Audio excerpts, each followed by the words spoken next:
Thank you for coming this evening. I would like to welcome you to the August 24th regular meeting of the Governing Board of the Chandler Unified School District.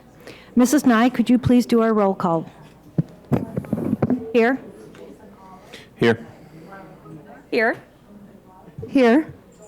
Here. Thank you, Mrs. Nye. Would you all please stand and join me in the Pledge of Allegiance, and please remain standing for a moment of silence. I pledge allegiance to the flag of the United States of America and to the republic for which it stands, one nation, under God, indivisible, with liberty and justice for all.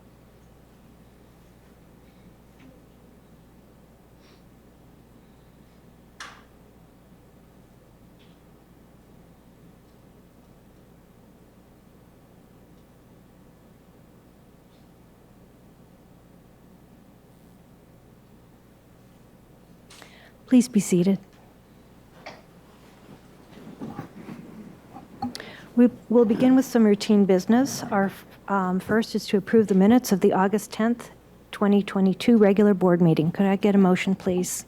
Madam President, I make a motion to approve the minutes of the August 10th, 2022 regular board meeting as presented. Second.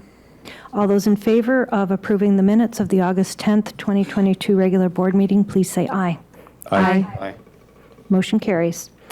Next, we have to approve and ratify the payroll and accounts payable vouchers. May I get a motion, please? Madam President, I make a motion to approve and ratify payroll and accounts payable vouchers. Second. All those in favor of approving and ratifying payroll and accounts payable vouchers, please say aye. Aye. Aye. Motion carries. Mr. Narducci, is there any correspondence for us? Madam President, there is no correspondence at this time. Thank you. Next, we're going to have a presentation from the American Heart Association. Morgan Porter and Danielle Mackey will present Chandler Unified District's donation results to the American Heart Association. Chandler Unified School District was the #1 donor again for the state of Arizona. President Marsden, members of the board, and guests, thank you so much for allowing me to have a few minutes at your meeting this evening.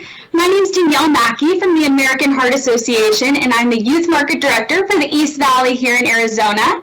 So I work directly with Chandler Unified School District through our school-based program called the Kids Heart Challenge, where we're inspiring and supporting whole body wellness. The Kids Heart Challenge is a fundraising service learning program that provides lessons, tools, and activities to support the mental and physical well-being of students, families, and staff. So I'm here today to first just thank and congratulate Chandler Unified School District on all the amazing accomplishments and incredible impact your community has made raising life-saving donations for the American Heart Association. Chandler has really led the way by being the #1 district in Arizona, raising over $2 million in life-saving donations. So incredible. And I also just wanted to thank the following schools: Henderson, Auxier, Basha, Conley, CTA EPA Humphrey, CTA Goodman, CTA Independence, Fry, Fulton, Hancock, Jane D. Hall, Knox Gifted Academy, Riggs, Robert J.C. Rice, Ryan, San Marcos, and Santan, who all raised over $128,000 in life-saving funds this past year. And I would also like to give special recognition to CTA Independence for being the #1 school in Chandler, raising over $24,000. Congratulations.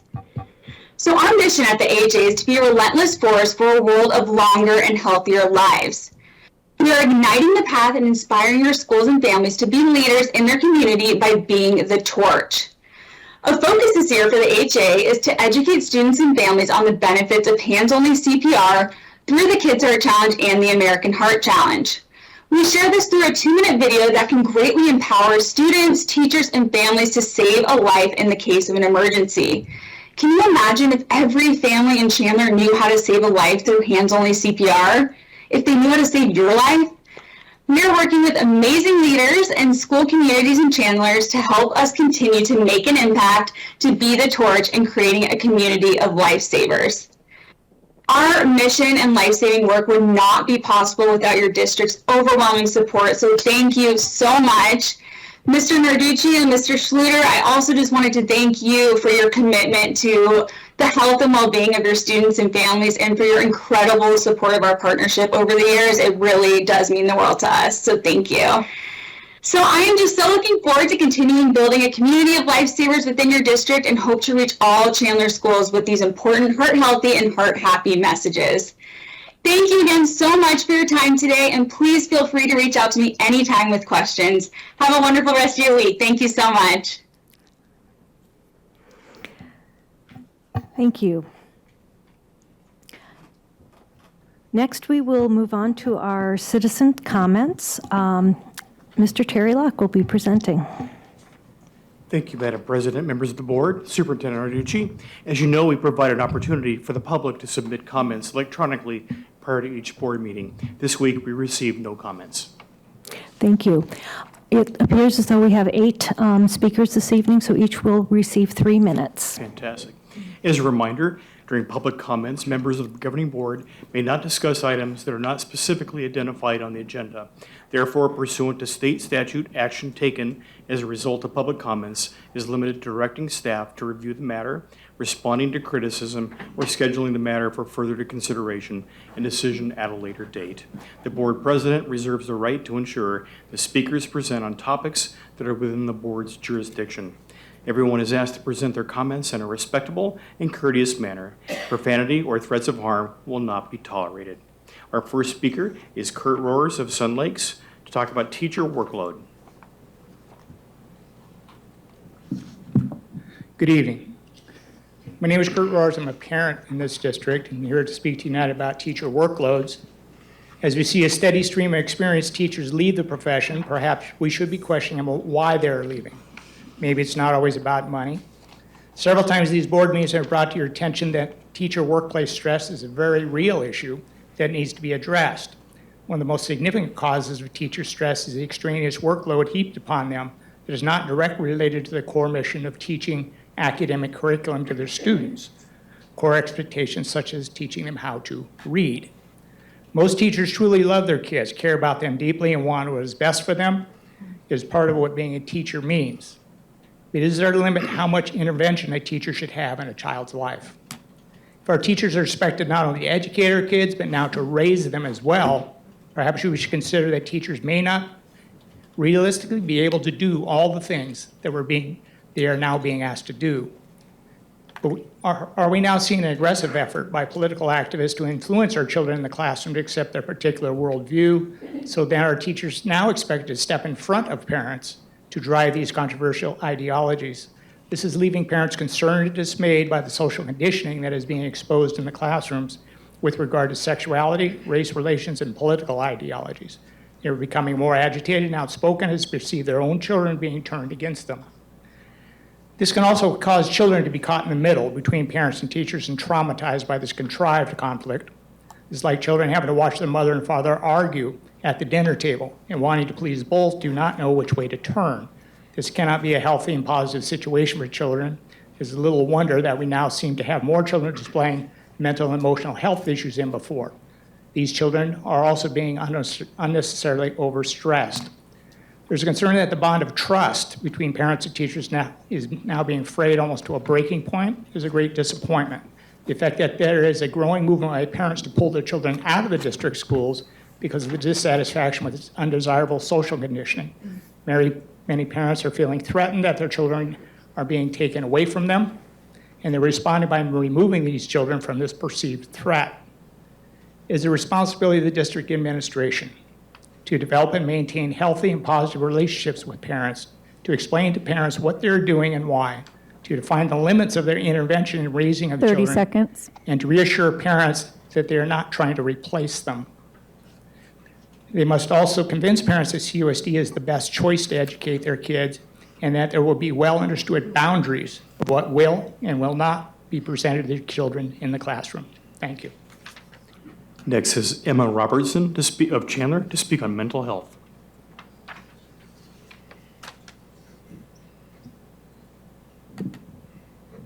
Hello. My name is Emma, and I'm a 13-year-old 8th grader at Stanton Junior High and a member of Arizona Students for Mental Health. I felt compelled to speak up after seeing the district's response following the last board meeting on mental health.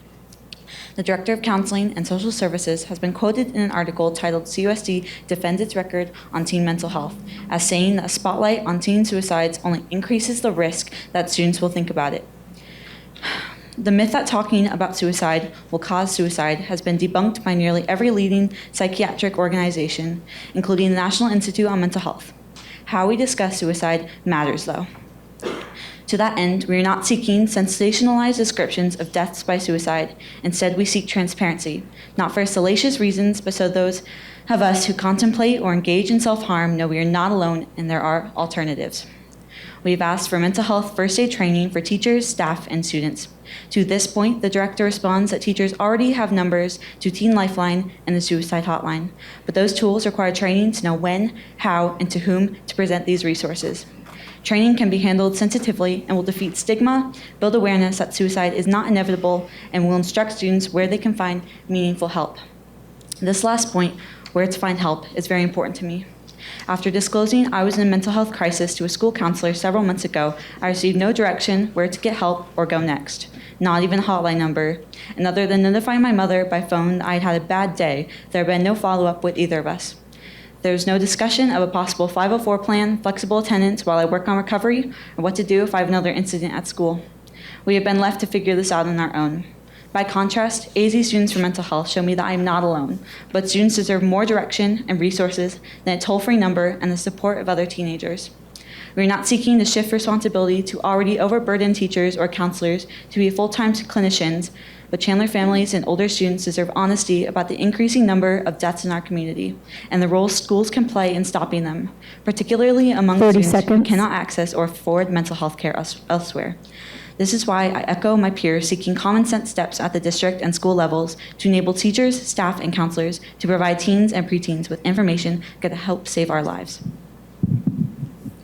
Next is Teresa Burt of Chandler to speak on mental health.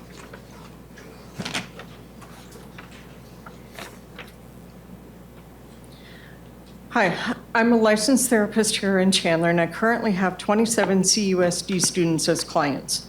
Many of them struggle with anxiety, depression, and suicidal thoughts. I came to the last board meeting where the ideas of implementing some mental health strategies were presented, and I was left shaking my head.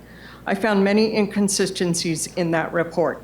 I think you all are trying to reinvent the wheel with people who didn't sign up to address mental health issues. Why not use the people like myself and Paula McCall, who addressed last time, that work with kids on a daily basis? Hire a mental health therapist to be on the campuses all day long.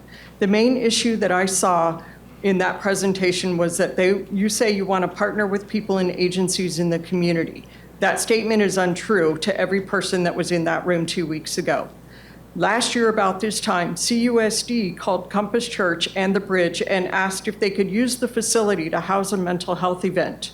They were told that there were 2 people that were already working on that event and maybe CUSD would like to partner with them.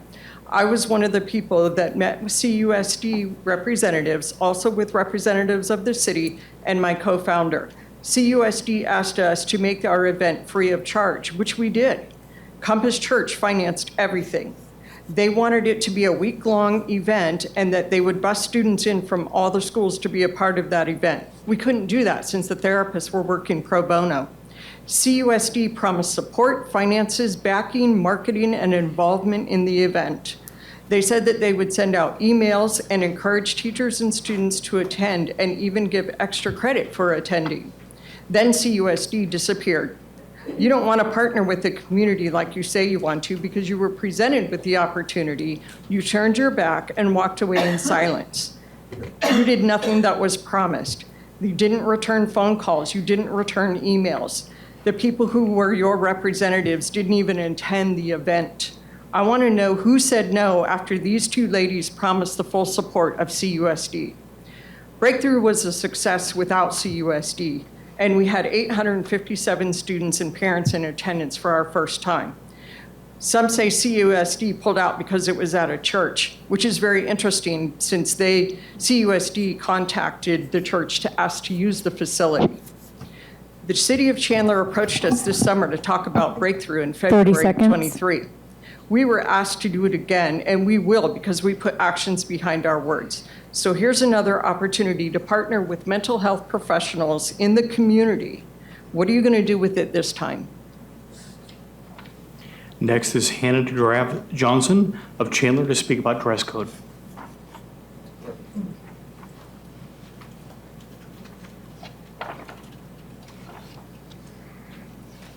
Hi, my name is Hannah DeGraff Johnson. I'm 13 years old and I'm an 8th grader at Santan Junior High in the Gifted program. I'm here to talk about dress code today, and I want to change it because it has made me feel victimized and excluded from my male peers at school, and it has impacted my enthusiasm about going to it. I believe that the dress code has influenced exclusion and enforced unjust standards on a specific gender. Dress code statistics from many reliable sources show the same average. 83% of dress code violations are girls. This is not only unequal, but it creates a divide between the genders that affects our classrooms. Going to a school setting where you feel discriminated against creates a toxic school environment. If the dress code was more inclusive, students could feel comfortable and safe in their school environment. The dress code is not unfair to me because I want to express myself, but it's unfair to me because it creates a segregated environment between the genders, which we have worked so hard to demolish in social and political life. So why can that not be implemented in our schools? What I want to change in the dress code is the way it's presented. If the point of the dress code is to protect the students, then I believe we should talk more about sexual harassment and other problems that you're trying to prevent with the dress code. Instead of placing the responsibilities over the victims and the girls, I think we need to focus more on informing people about SA and other problems that can occur. I ask that meetings for the students are made to talk about sexual harassment, like what consequences are and what counts as sexual harassment. The dress code gives the idea off that if a girl is showing too much skin, then it is okay to sexually harass. That creates victim blaming, which is very dangerous and can greatly affect our school and the safety of it.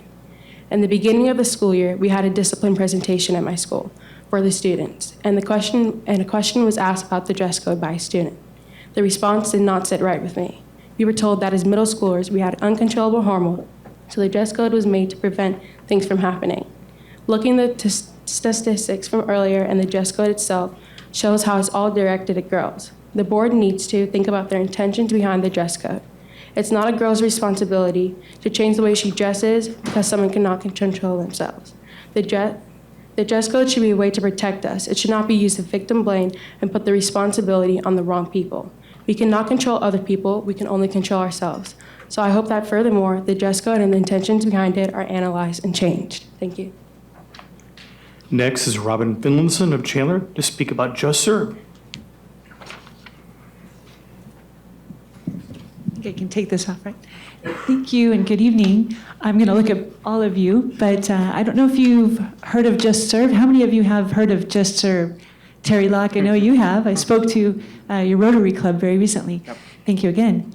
So Just Serve is a website. It's actually a movement, but technically it's a website that connects volunteers with organizations that need volunteers. So if you go on there, you're going to find Ascend, you're going to find Midwest Food Bank, you'll find About Care and Neighbors Who Care, you'll find agencies that help the homeless, that help children, seniors, that help refugees, people with low incomes, all kinds of stuff. Even things that if you want to help pets, if you like animals, there are things on there. If you want to kind of be all by yourself, alone in your own home on the computer, there are things you can do remotely and that are wonderful, that help people in need in some way.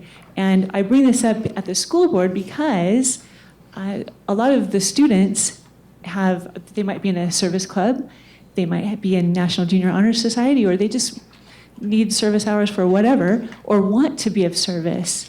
And this is a great way to get service hours, and a fun way. And if you want, I don't know if you want to call it up, you could with internet access or on your phone. If you're on your phone, looking on Just Serve, I won't be mad or offended, but I hope you'll look up justserve.org and find opportunities. It's kind of fun to scroll and see what there is. Get on there with your family, with your friends, with your kids, whomever. And some of you brought up mental health issues, and I was speaking to a group, a panel not long ago. They were talking about mental health issues, and especially for teens. And afterwards, a woman came up to me and she said, I shouldn't be here. But when she was a teenager, instead of being killed or committing suicide or whatever, being trafficked, she decided that she was going to do some volunteer work outside of herself. And she said, doing so, she realized that she's not the only person with problems. And it helped save her life. And she's a very happy person. Probably some of you in this room know her. Anyway, there are opportunities galore for students and other people who feel down on themselves to get out of themselves. 30 seconds. Thank you. Some studies show, and I can't quote whose studies, but they show that when you serve other people, when you volunteer your time serving strangers, it helps you even more than you serve your grandma or your neighbor, right? That you know for years. Serving strangers. And people feel needed, and I just think that a lot of times people are going to feel less likely to commit suicide if somebody needs them. Time has expired. Next is Kalani Higgins from Chandler to speak about mental health.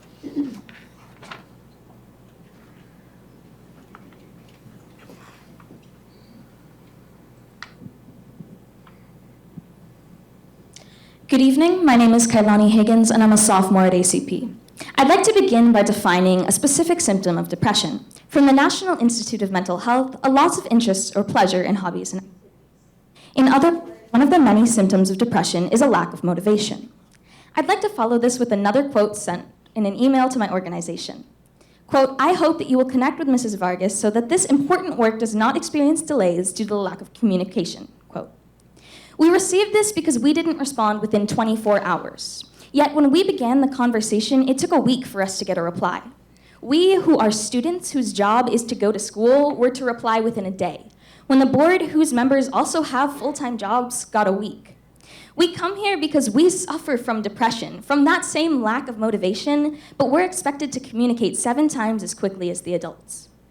All of this ties into the reason why I came here 2 weeks ago. This awareness about mental health is a facade, and we need to do better.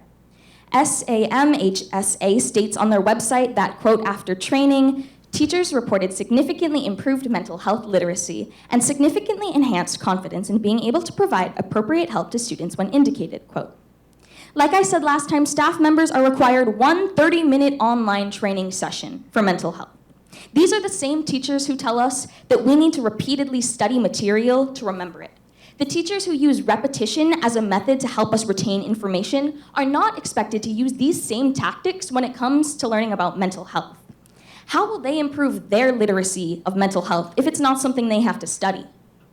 So I am here begging for patience and for understanding, because this is a matter of lives. I've attempted.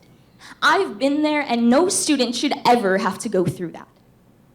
The first step is getting these teachers adequate and increased training so that they're able to identify symptoms of depression and anxiety and suicidal ideation. And then they can redirect students into the right place to get the help that they need. The burden isn't on teachers to fix everything, but because they observe so much of a student's life, they should be able to identify things. I've sat in a classroom and had a panic attack, and my teacher said nothing. Getting teachers proper help doesn't require correspondence from us. From there, a student-led committee could also communicate ideas that could be implemented, but we shouldn't be held at a higher standard than the adults in the room. 30 seconds. We want your help dealing with the stress created by due dates and peers and bullying and everything else in school. Not more deadlines that define whether or not we care about what we preach. To see progress, we have to work together. And that starts by treating this issue with genuine, authentic support. Next, Sophia Borzon to speak about Chandler, to speak about mental health.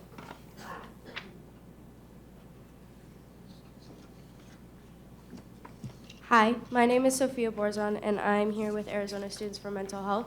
I'm a 15-year-old sophomore at Basha High School. I'm here because mental health is something, is a struggle that I am very familiar with, and resources provided by schools I feel are very necessary. This is our organization's 3rd time speaking to you all, and we're still asking for the same changes that we asked for the first time we came here. We still need mental health first aid training for all students and staff, preferably by October 15th.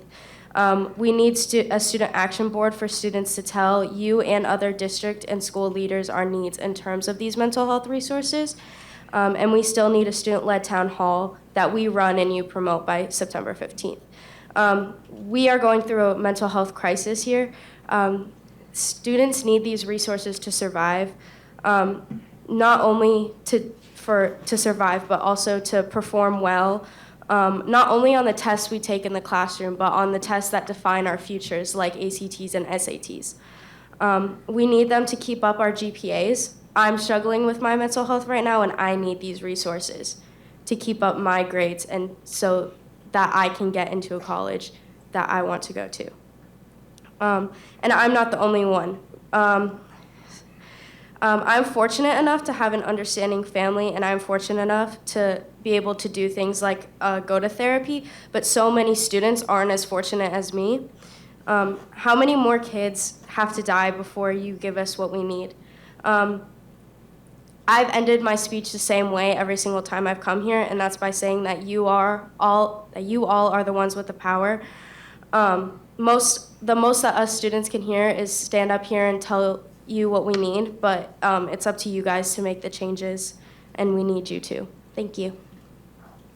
Our final speaker is Katie Nash of Gilbert to talk about the governing board candidate forum.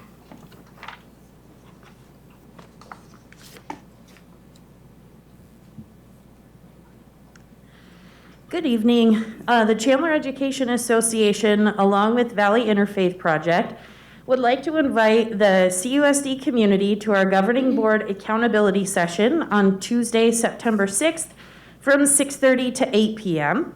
This session will be virtual and recorded for those who are unable to attend.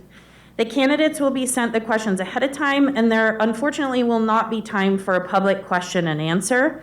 All candidates have been invited, and as far as we know today, all will be attending.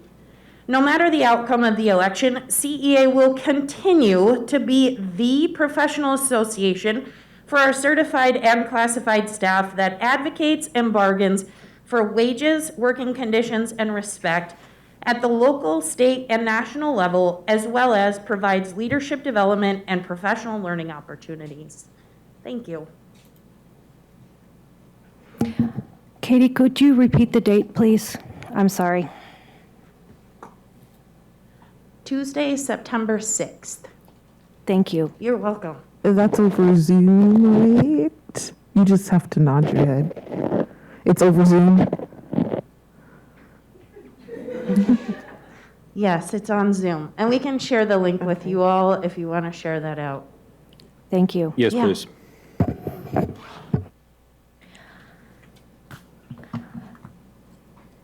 Thank you, Mr. Locke. Thank you to all of our speakers. I just want to let the community know that Mrs. Vargas, who is part of our counseling services, is working with the students, getting together and trying to set up a meeting with them. We are supportive of your efforts and for mental health, and the board is in regular communication with our administration to find out, what is going on, what is happening, so that because our administration and our staff, because we're all not staff, the staff have the resources and the knowledge and the expertise that can help with getting your program set up. So I just wanted to let you know that, and that's the progress that at this point, that as much as I can say from the board. So thank you for coming tonight.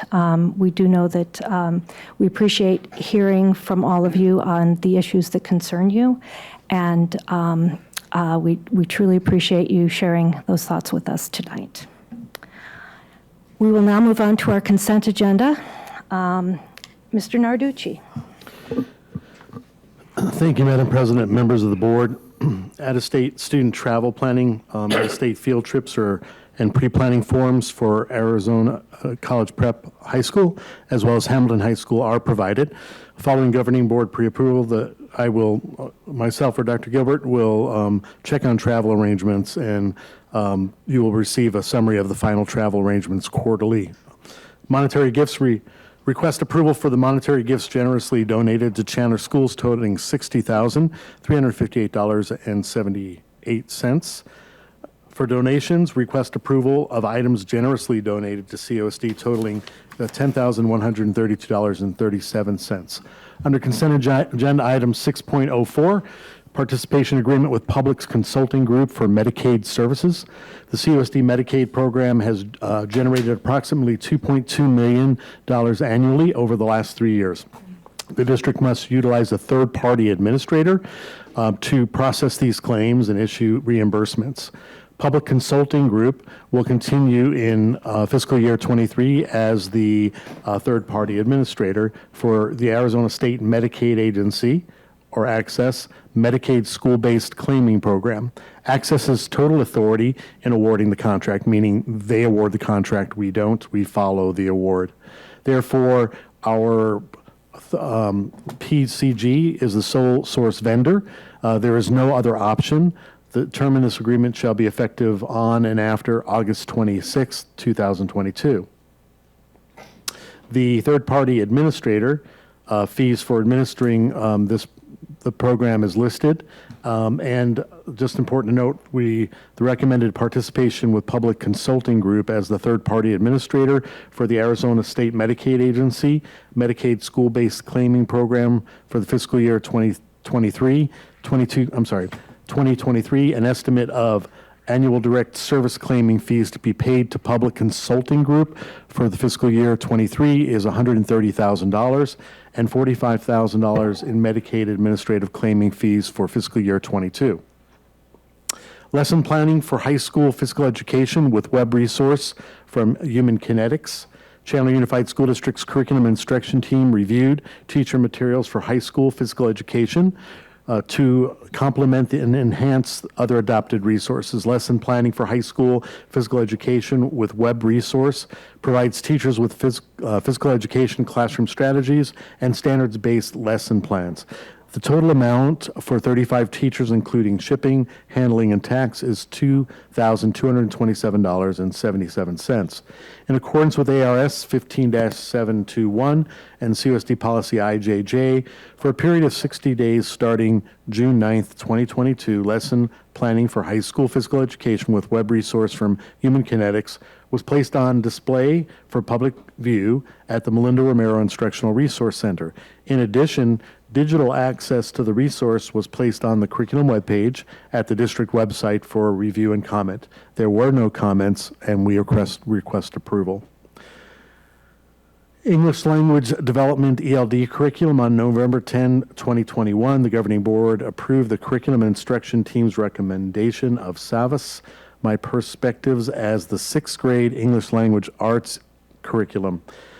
Through communication with SAVAS, the English Language Department resource iLit ELL, a new product which aligns to the adopted My Perspectives resources, was identified to meet the needs of the COSD English language learner student. The total amount of the print for the material and resource, including shipping, handling, and tax, is $26,763.29. In accordance with ARS 15-721 and Policy IJJ, it was displayed for a period of 60 days starting June 9th, 2022 at the Resource Center, and there were no comments, and we request approval. Consent agenda item 6.07, the Art of Education University Flex Curriculum. There is a need for K-12 visual arts curricular resources. Chandler Unified School District's curriculum and instruction team released a request for information for visual arts curriculum, which closed on March 25th, 2022. Visual arts teachers and educators from around the district reviewed the submissions. Through the review of process, the Art of Education University was selected for the use in the K-12 setting. The total cost for a 5-year subscription for 10 teachers is $28,566, including tax. And again, in accordance with 15721 and our policy IJJ, we reviewed the materials were placed on review for 60 days starting June 9th, 2022. The Art of Education University Flex digital curriculum materials were placed on display for public review at the Melinda Romero Instructional Resource Center. In addition, digital access of the curriculum was placed on the curriculum webpage at the district website for review and comment. There were no comments. We request approval. Item 608, we're going to talk a little bit about Lowe's companies, which a contract is being requested. We need an extended contract list presented to the governing board as of 6/22/2022 included Lowe's Companies Incorporated under state contract ADSPO 18-179806 that was set to expire on 8/31/2022. Per discussions with vendor, the Omnia Partners contract R192-006 awarded to Lowe's provided a better pricing structure. Request governing board approval to utilize Omnia Partners contract for maintenance, repair, and operation supplies and related services with estimated expenditures of $300,000. This contract has the ability to be extended until 3/31/2025. Item 609, contract with Arizona Restaurant Supply. We request approval to utilize Mojave contract 22G AZRS 0715 to Arizona Restaurant Supply for kitchen equipment, installation, services, and parts for the 22-23 school year, with estimated spending of $650,000 to update and replace kitchen equipment district-wide. This contract has the ability to be extended out until 7/15/2027. And then under our last one, under 610, Human Resources, we provide you the employment, compensation, separation, and qualified evaluators for your approval. Thank you, Mr. Narducci. Could I get a motion, please? Madam President, I make a motion to approve the consent agenda as presented. Second. All those in favor of approving the consent agenda, please say aye. Aye. Aye. Motion carries. Madam President, I would like to take the opportunity to go ahead and introduce additional administrators and individuals who are leading the charge out in the community and out in our schools. We're very fortunate to have these individuals, but as I said, over the last 2 years, we haven't been able to do that due to the pandemic and due to the board meetings. And so you had asked me to make sure that we put names and faces in front of the board so that when they're out there, they have familiarity. So I'd like to go back to 2021, if I can bring you all there, to 2022 school year. We're going to go back and we're going to welcome Justin Durham, who couldn't be here with us tonight. He is the new principal of Ryan Elementary School. Mr. Durham has been in our school district for a while. He was formerly the assistant principal at Fulton Elementary School. He also was a dean and assistant principal for many years and a teacher. And so he's doing a great job over at Ryan. He replaced Diane Wells out there. Nicole McMillan, who is here. Nicole, if you can raise your hand or maybe even stand for just a second. I won't make you stand for too long. Nicole McMillan is principal at Haley Elementary School. And we are fortunate to have Nicole also serve as an assistant principal at CTA Independence last year. But prior to that, she was a principal at a very large, very large charter school that is in the middle of our district. And so we were very happy to have her come over to Haley because she was in the same location serving a different community. And so we're thankful that you're with us, and good luck at Haley. Can't wait for those wonderful musicals to continue at Haley because we all look forward to those. And I know Mrs. Bruner is going to look forward to going to those too. That's her neighborhood. Also, we have Jennifer Young. Jennifer Young is with us here tonight. And Jennifer, do you have somebody with you that you want to introduce? There you go. It's a family event there.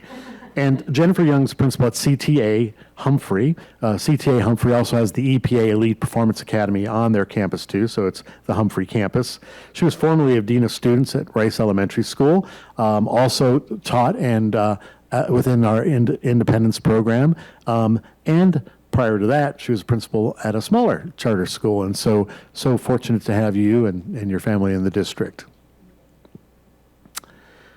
Also, from the 21-22 school year, I think it's like our recruiting class, right? 2022, 2021, 22 school year is Dr. Manjula Reddy. Manjula. She's principal of AC Middle School and took on that grave task. You can remain standing. It's okay. We want to give you lots of attention, right? Not that you don't get attention all day. She was formerly assistant principal of Arcadia High School in Scottsdale Unified School District and is doing a fine job over there. Right? And I got the doctor, right? Is that correct? Oh, I just made you a doctor. I just gave you the easy route, didn't I? So Wendy, scratch that out a little bit. That was my bad because I always call you Doctor. You need Dr. to Reddy. increase your salary now. So. There you go. Well, you guys have said that to me, and I haven't changed my title because it's still Mr. All right. Hired in 22-23, we have Christy Braxma, and Christy's here. She's the principal of Knox Gifted Academy. That happened this year when Lynn Weed retired. She's formerly Dean of Students at Knox Gifted Academy. And what makes us more authentic and strong is she also taught and was a part of the Knox Gifted change that occurred there to make it the popular concept for gifted learning that's happening there. So Christy, we're happy to have you at the helm there. Welcome. Also not with us today is Patty Chinchilla. She is the principal of Bologna Elementary School. She was formerly assistant principal of Haley Elementary School and a dean and assistant principal at a few of our other schools. And she has a wonderful background to work with our Bologna kids. She's also a second language learner, and she would be able to tell you that she knows the struggles that our students go through when they're learning a targeted language like English. So Patty's doing a great job over at Bologna already. We do have with us Adam McCoy. And just was at Adam's school this morning and talking with him and at Sanborn Elementary. So I will release it. I guess you are the principal at Sanborn Elementary School. And Adam comes to us with experience. He was formerly the principal of Legacy Traditional School, the Queen Creek campus, a very large campus, and he came to us to work with our students at Sanborn and to help with some restructuring over it to bring some exciting program into the Sanborn community. So Adam, welcome, and we appreciate you joining our team. Next we have Lori Walter. Lori Walter could not be with us tonight. She's principal of CTA Elementary School. She replaced Dr. Hendrickson when he left to become director in Cave Creek. Lori is, it's an interesting story because she's formerly assistant principal at Tarwater, but she also was a former dean at Independence, and she also taught at Independence prior to. So she has a lot of experience with how Independence grew over the years. So it was nice to see her wanting the leadership at Independence and the staff and parents all coming together to say that she was the candidate to support them moving forward. So Lori's doing a great job out there. All these folks have started off running, and so with great pleasure, I also introduce our next individual here, and I apologize to you first. I'm going to say I'm sorry because I know you have a long trip ahead of you because he hasn't quite made the whole transition to Chandler yet. Is that correct? Actually, yeah.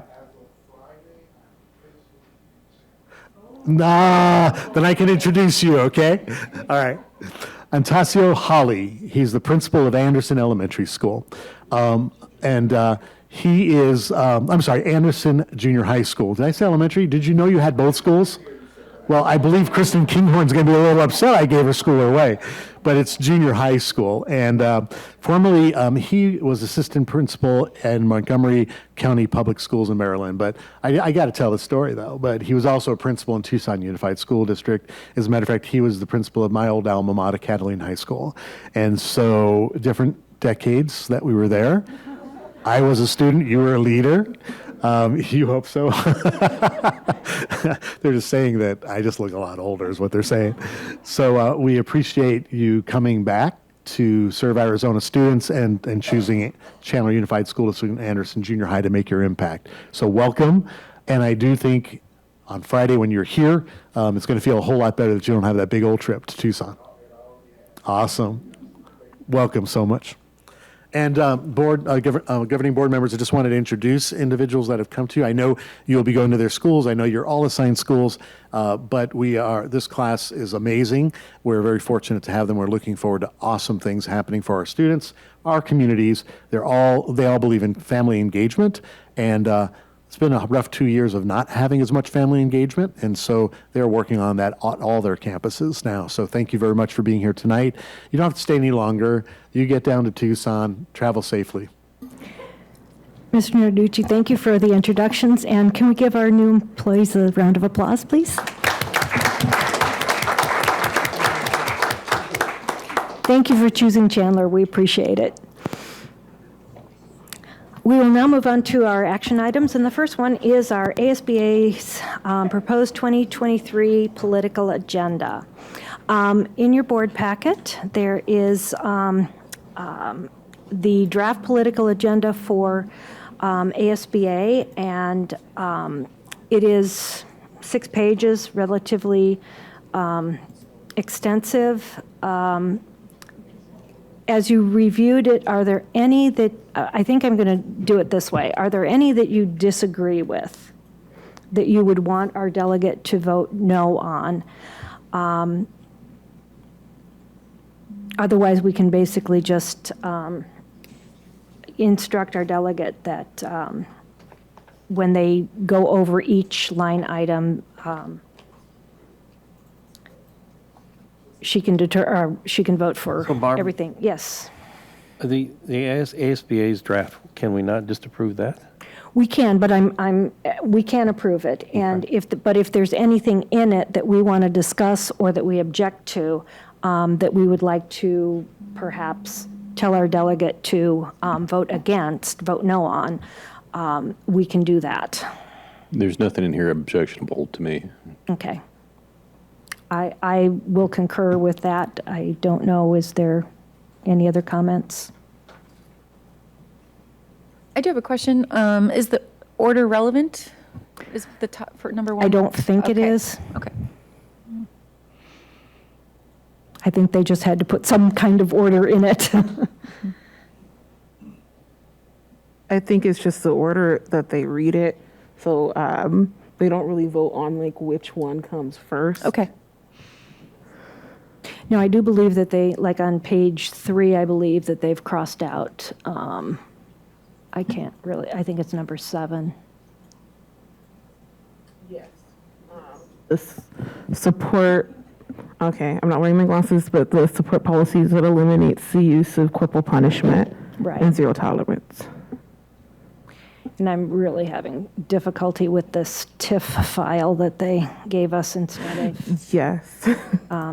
So, okay. And then as we look, we have some priorities, I guess, that we're submitting to ASBA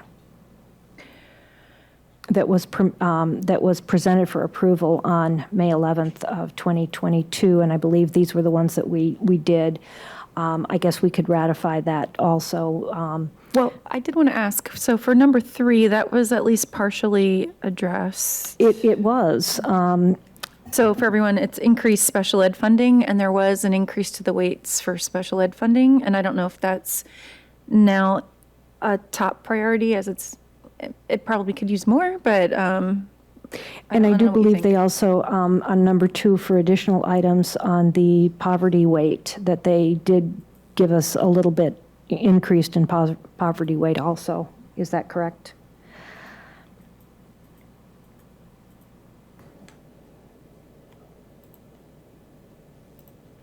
I'm okay leaving it in. I just think maybe we put it lower on the list since it's been not fully addressed, but because I think our goal was to have the fund meet our expenditures, and I do not believe that's happening still, right?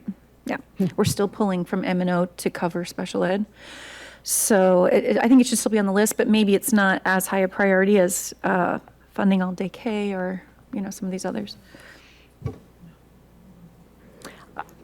I mean, I don't have a problem with moving it to number 5 and from number 3 and just. It's not move my hill things to up. die on. I'm just throwing it out there. Yeah. That it might be a lower priority, but still important. Yeah. Okay. So I think really, basically, if we. Madam President? Yes. The list that you're seeing from the May 11th, that's what was submitted to ASBA? Yes. And they incorporated it in their Okay, yeah. agenda. So they don't stand alone, so we're not sending those, but they had been incorporated in their agenda. Great. All right.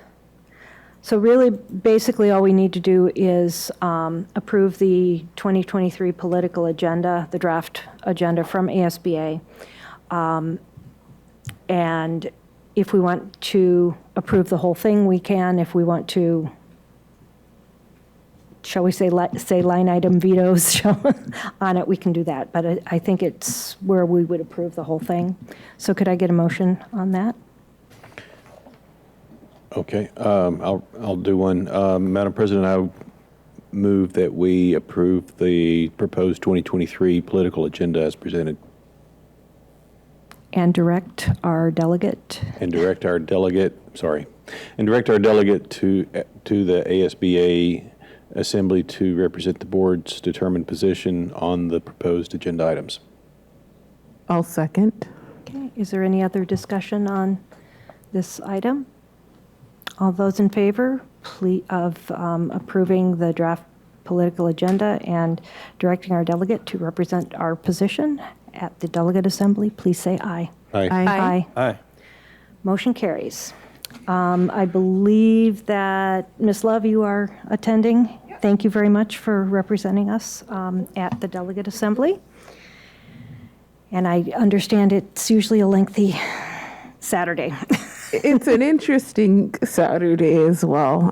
We have other districts, just the things that they experience or prioritize is always interesting and makes for interesting conversation and some fights. Well, I hope it goes well. Our next is approval of the School Facilities Board 2023 Capital Plan. Mrs. Berry. Madam President, members of the board, the Chandler Unified School District Fiscal Year 2023 Capital Plan will be submitted to the Arizona School Facilities Board. This is the draft capital plan and may be revised at a later date. Request approval. Thank you. Could I get a motion, please? Madam President, I would like to move that we approve the proposed capital plan to be submitted to the Arizona School Facilities Board. Is there a second? I'll second. Are there any questions or comments? I have a question. Yes, Mr. Are there Worth. actually any projects? There are. Well, we have to do a couple things. We have to list, as you see on the back side, there are, on the last page, there's 2 projects where we have to show locally funded projects, which are the Hamilton High School remodel and ACP classroom addition. Those are because there's new square footage, so that's why we have those 2 projects on there. This document is used typically for new school construction dollars. It's so that it shows if your growth, and we used it in the past to help us ultimately gain money from the SFB. What happens is you turn this report in, then they use their demographer to determine if you have new growth in your district, and then the governor is required to put that in by December 30th. We don't qualify for new growth. We have growth in our high schools, and then we will decline according to our numbers. We have a decline in our elementaries and a decline in our junior highs, but growth in our high school. But we don't qualify, but we're still required to do it. And SFB also records our additional square footage. So that helps with this, knowing that these 2 projects are going to actually increase our square footage, which is a report that we have to turn in. So it's our annual report. We don't qualify for any new dollars, but we do have to submit it in, but we do have to show our new square footage. So that's the purpose really of the report. Mrs. Berry, does the kitchen remodel, does that qualify for any remodeling funds or replacement funds? It does not. Okay. No, it does not. It's just additional square footage for us to be able to manage our space. Okay. So, but we can often get things for the air conditioning or roofs or carpeting or things like that are replacement things. That's a great point. Those are called building renewal dollars. So this would go under the new construction. The capital plan is for the new construction piece. And then building renewal are on grants forms. And so there we apply through the system for the money that's allocated based on. And usually those are HVAC and roofing units that usually get approved. There are some other items, but for us, we've been approved for roofing and HVAC in our district. Okay, great. Are there any other questions? All those in favor of approving the proposed capital plan, please say aye. Aye. Aye. Motion carries. Next, we will move on to the security camera systems for our secondary sites. Mrs. Flannery. Madam President, members of the board, part of the 2019 bond was to increase the number of security cameras. Could put your microphone closer. Thank you. He told me not to. He did. He said, keep it away. Frank talked too close. Part of the 2019 bond was to increase the number of security cameras at our sites. It has been approximately 10 years since cameras were installed at each of the high schools. The district is proposing additional cameras to be installed at all of the secondary sites. The district has selected Enterprise Network Solutions for this project via the state contract number CTR 060345, which complies with all school district procurement rules. Recommend approval of Enterprise Network Solutions for the 712 camera project in the amount of $1,553,523.33. Thank you. Could I get a motion, please? Madam President, I would like to make a motion that we approve Enterprise Network Solutions for the 712 camera project, the amount of $1,553,523.33. I'll second. Great. Are there any questions for Mrs. Flannery? I do have one. Mrs. Brunner? I did you say, I'm sorry if I cut you off. I was thinking about this last night, because, when you lay in bed and think about board docs. Anyway, so after thinking about this, I just had a question. I'm sure this isn't the case, but I just want to verify. So with newer equipment, oftentimes things get backed up to a cloud. And I was just curious if this is just stored on like physical devices at the site, or is there a cloud somewhere that could be hacked in some way where video of our students gets out? Nope, it's locally stored and on a separate network. Okay, thank you. Very protected. So we're looking at over 500 new cameras. These are not to replace existing cameras, is that correct? Correct. Or if there is a few, when we do the walks, we might replace some damaged or ones that aren't as effective or have a different view. Okay. And these are going to be mostly in the public areas, hallways and things like that. They're not going into classrooms at all? Not in classrooms at all. Great.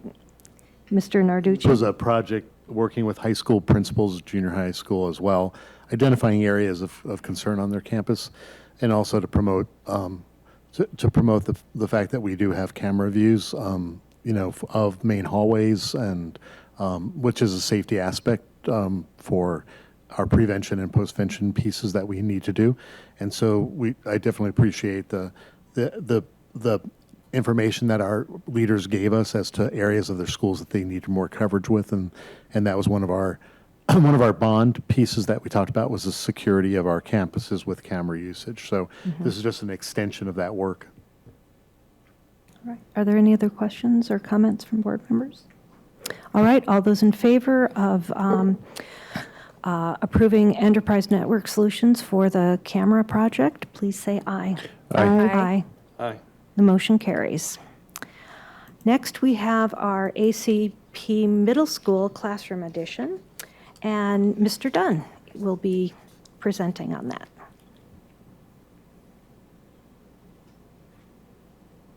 Good evening, Madam President, members of the board. ACP Middle School has a current enrollment of 747 students. I'm not sure. Could you check that the microphone is on? Okay. You may need to go closer. There we go. Okay. Now it's on. There we go. It Great. wasn't on. Good evening, Madam President, members of the board. ACP Middle School has a current enrollment of 747 students and has experienced a wait list for several years. With the addition of 7 classrooms, including an art room and 2 engineering rooms, we are forecasting enrollment to be over 900 students next year. A request for qualifications was issued, and Concord General Contracting was selected as the general contractor of record. The district has negotiated a guaranteed maximum price for this project in the amount of $3,776,700, which the district believes is fair and reasonable given the current market conditions. Recommend approval of Concord General Contracting to construct the ACP Middle School Classroom Edition project for $3,776,700. Thank you, Mr. Dunn. Could I please get a motion? Madam President, I'd like to make a motion to approve Concord General Contracting to construct the ACP Middle School Classroom Edition project for $3,776,700. I'll second. Okay, do we have any questions or Just comments? a quick Yes, question. Mr. Worth. The portables in the back, are they being removed? They're not. Okay. To Yes. Freddie will be using those for other aspects of the program for, that need more space for students. These 7 classrooms will be used for classroom instruction. Those 2 are going to move students out. They'll be utilizing those part-time for other programs. Is that correct?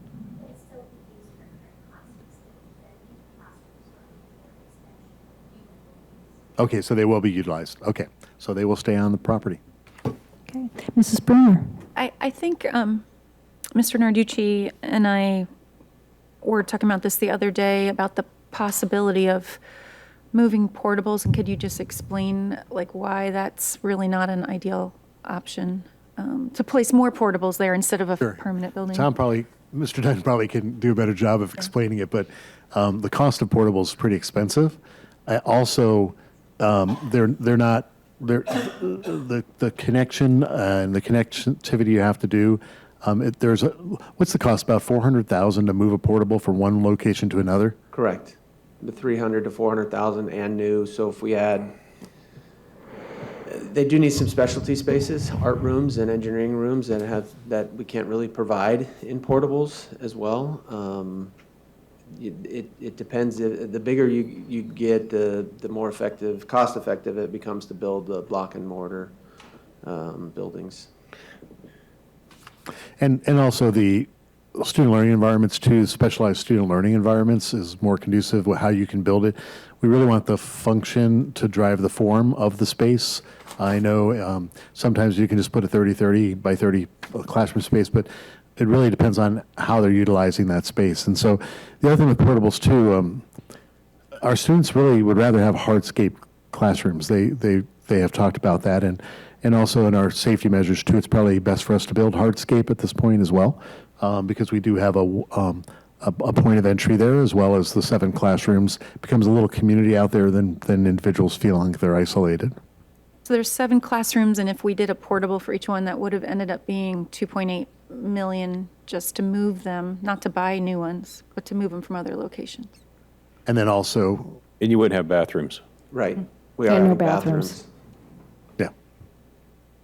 Yeah, it is almost cheaper to build a new building than it is to do portables pretty much every time. And you get a building out of it instead of having something that's going to be a piece of junk in 20 years. We also see, Ms. Brenner, to your question too, we also see a viable program that has room to grow because there's waiting list. And so we want to be able to accommodate that and provide that program. And also with the expansion that's happening at that school, it'll fill those 7 rooms very quickly. Mm-hmm. You guys are calling this 7, but on the plans, there's 8 classrooms. Yeah, that's correct. So initially in the spring, we were directed to begin planning for 8 typical classrooms. And then this summer, myself and my team met with Ms. Reddy and Mr. James and wanted to make sure the end user was getting the building that would service their programs and support their educational programs best. And in this case, it wasn't the case. They have an art room that's not sufficient, and they'd like to expand their engineering program, so they needed to expanded engineering classrooms. So I think involving the end user is important, and it allows us to build buildings that meets the function of the educational programs. And in this case, it was to redesign on one side. You split up a couple of them and got so we took 4 classrooms. 3 and got 2 or something. Yeah, we took 4 classrooms, made them 3, and added some storage in between art and the engineering. And Mr. Dunn, so one of the key components then is to make sure that you're talking with the sites who are getting these new facilities to make sure that it is meeting the needs of their campus and their programs. That's correct. Okay. Yes. Wonderful. I think that's really how we have to be focused to make sure that we are giving our students some of the best opportunities for learning in the type spaces that they need. So I'm really glad that you were able to have those conversations and be able to, so these drawings then will be coming, will they have to come back to us, or will that be something, it won't change the pricing on Correct, this? it won't Okay. change the pricing. We're currently submitted to the city for permitting. Once we have a permit with the original design, we'll resubmit for the redesign with some internal changes, and it'll be fairly quick. Great. All right. Are there any other questions? Mr. Oh, no, okay. All those in favor of approving Concord General Contracting to construct the ACP Middle School Classroom Addition project for $3,776,700, please say aye. Aye. Aye. The motion carries. Thank you, Mr. Dunn.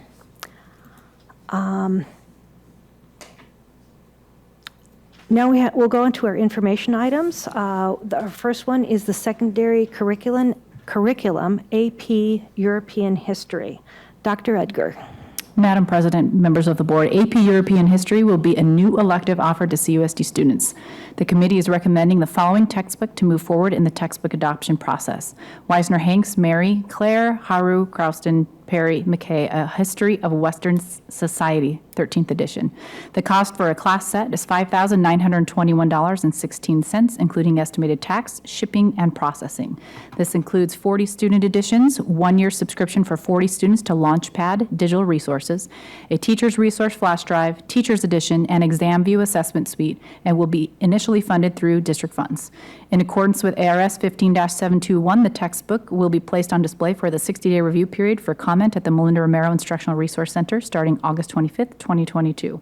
After the 60-day review period for public comments, the textbook will be presented for approval. Thank you, Dr. Edgar. Are there any questions or comments?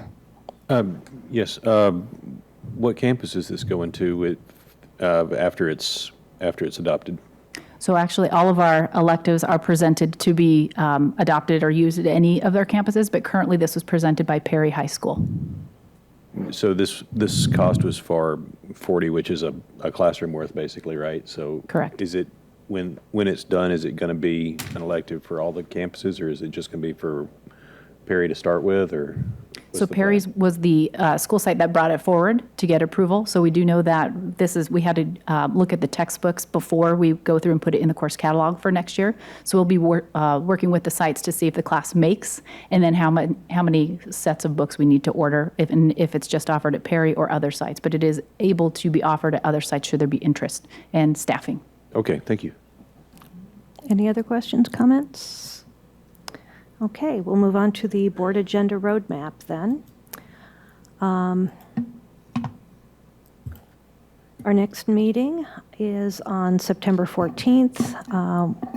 We will be, looks like we have a couple of study sessions on school resource officers and state A to F letter grade model overview. If the state comes out with the model. Have they come out yet on it? No? Okay. So that may be postponed potentially if they don't come out with what their, the model. The models are finalized for last year's. What we won't have is the official letter grade yet. We don't have cut scores, but we wanted to present the models to you so you had a thorough understanding of it. And then I will come back and return once we have what the actual cut scores and letters are. Okay, great, thank you. And it looks like, of course, the law conference is September 7th through 9th, which is before our next meeting, and the delegate assembly is on the 10th. So are there any other comments or on the roadmap? All right, we'll move on. Our next is superintendent comments. Mr. Narducci. Thank you, Madam President. First, I better do a mic check here. Is Mike in the back? Is this good? And not too close? Okay. Why don't you tell me for a year and a couple of months I've been blowing your ears out back there. Don't suffer in silence. All right. Thank you. I just have a few comments. Chandler Unified is home to many transformational leaders who are making a difference for our students every day. This evening, I'd like to share with you that Kelsey Brown of Chandler High School, and you can see her up on the screen, was recognized as the International Baccalaureate Career Program Teacher of the Year. Kelsey instructs the IB History and IB Personal and Professional Skill courses for all of our IB students at Chandler High School. Congratulations, Kelsey, for the wonderful job you do serving our community. Chandler High was the state's first ever IB program. That's an International Baccalaureate program, and they continue to attract students from all over the Valley. More transformational leaders to tell you about. Hamilton High Air Force Junior ROTC program was recognized nationally as a 2022 Distinguished Unit with Merit. In addition, the staff were recognized as outstanding instructors. Lieutenant Colonel Greg Franklin and Master Sergeant Fred Driver were honored for recognizing the personal growth and accomplishments of their cadets. And you can see their cadets up there. There's many of them. They really integrate lots of skills with our cadets. And so congratulations to both of them for doing a fine job. As educators, it is our job to support the whole child beyond just academics. Nora Jaffe, a fifth grade Weinberg Gifted Academy student, has been growing her hair and wearing it long for many years. She decided to cut 10 inches off and donate it to Locks for Love, a nonprofit that makes wigs for children who don't have hair. Noah, you have an amazing heart, and you are a wonderful role model for your peers. And I tell you, I wish I could grow my hair out to do that anymore. I think I'm past the time, but I think that rocks, that a student could care so much about others that that she was able to do that and grow her hair and give that gift to another child. Planning our children's college can be difficult and expensive. Our high school counselors are making the process a little easier, planning a district-wide college fair at 6 p.m. September 22nd. I'm going to say that again, September 22nd at 6 p.m. at the Chandler Center for the Arts. Families of all grade levels are encouraged to attend and learn about opportunities after high school. They will also review the FAFSA, the free application for federal student aid process, which helps determine student eligibility for financial aid. Again, this event is September 22nd. That is going to be at the Chandler Center for the Arts at 6 o'clock. The high school football season begins the weekend of September 2nd for all 6 of our schools. 3 of our teams will open out of state. Another plays on Saturday at the Walk-Up Dome in Flagstaff. If you'd like to watch a game in the Valley, you have 2 choices for the opening week. Castillo plays Mountain Ridge in Glendale, and Hamilton hosts Centennial of Peoria. From the ROTC to band to cheer squads, students and staff really appreciate when the community supports our teams. And a reminder to staff, your employee badge will get you in and a guest into any CUSD regular season game at no extra charge, and you're their guests. So that'd be awesome. It's just great to see that community feeling. Almost feels like the Midwest here in Chandler. Like I say many times, I feel like in Chandler we're an island in Arizona, and in Chandler Unified, that definitely almost seems to be reality. When you go to these games, there's such a feeling of camaraderie between our parents, our students, our football teams, and even the visitors come and say things. I walked up to a game at ACP last year, and I just was incognito walking to the game and with them, and they're saying, "Gosh, these grounds are wonderful. This is a beautiful school," blah blah blah. And so then I finally heard those pieces, and I said, "Oh, hi, my name's Frank Narducci, the superintendent." I wanted to make sure I understood what they wanted to say first, and they talked about coming from Tucson at a school which will remain nameless, but how our facilities were kept and how the programs were. And they left there just feeling, from a visitor's point of view, that they enjoyed the game and that they enjoyed our facilities of being there too. That means a lot when it's other people's that come to our facilities and talk about our programs, and we put a lot into that. So it's just not a football game. There's quite a bit that goes into it, and so hopefully our community can enjoy those. And if you don't like football and you just want to get out for camaraderie, get there and get a snack in the snack bar. It supports our kids. That's all I have. Thank you, Mr. Narducci. Do any of our board members have some comments? Maybe we'll start down at the end. Mrs. Brunner, do you have anything? I do not. Okay. Mr. Olive? One thing, my kids, when they were in high school, they did a lot of volunteering because they were trying to get the Chandler Education Foundation scholarships. And a lot of kids do that, and a lot of kids get a lot of hours. So if somebody needs to sign up for volunteer hours, going through the Just Serve thing might work for the Chandler Education folks, but they didn't know I don't think at that time they knew to look up volunteer stuff through Just Serve, so the CEF people may could use that. I don't know. Okay, So thank you, that's- Mr. Olive. That's yeah, Frank good did the rest of suggestion. mine. Ms. Love. I just want to thank all of our speakers that came out tonight for public comment. I do want to, because dress code has been something that I've been asked about just in the community, and I think that's something that we need to take a look at, especially, if the framing of this dress code feels sexist, and we know that dress codes are sexist, and we're talking about uncontrollable hormones, that's really reinforcing a rape culture, as our speaker said, that I don't think we want to do. And so I'm hoping that we look into that and speak to that young lady more and look at our dress code policies across the district. There have been a few parents who have talked to me, and they've got questions, and perhaps that could be like a study session or something in the future as well. Ms. Love, I don't think that was the intent of the school, but we'll go ahead and research that and also bring other opinions into, it's a collective voice here, and we will definitely get back with their individual that came to speak, but we'll also look further at that with complete populations and work with Ken James to work with that with not only the junior high, but our other entities with elementary and high school as well. Okay, thank you. You got it. Mr. Worth? Yes, the Santan Credit Union has been the credit union for the district for now, I think it's about 50 years, and they have voted to join First Credit Union. So the services are going to be much greater and a lot better help to the people that voted for and our employees that have been using the Santan Credit Union. Thank you, Mr. Worth, for making the announcement. I would like to thank everyone for coming this evening, and we will see you again on September 14th. Have a good evening. Meeting is adjourned.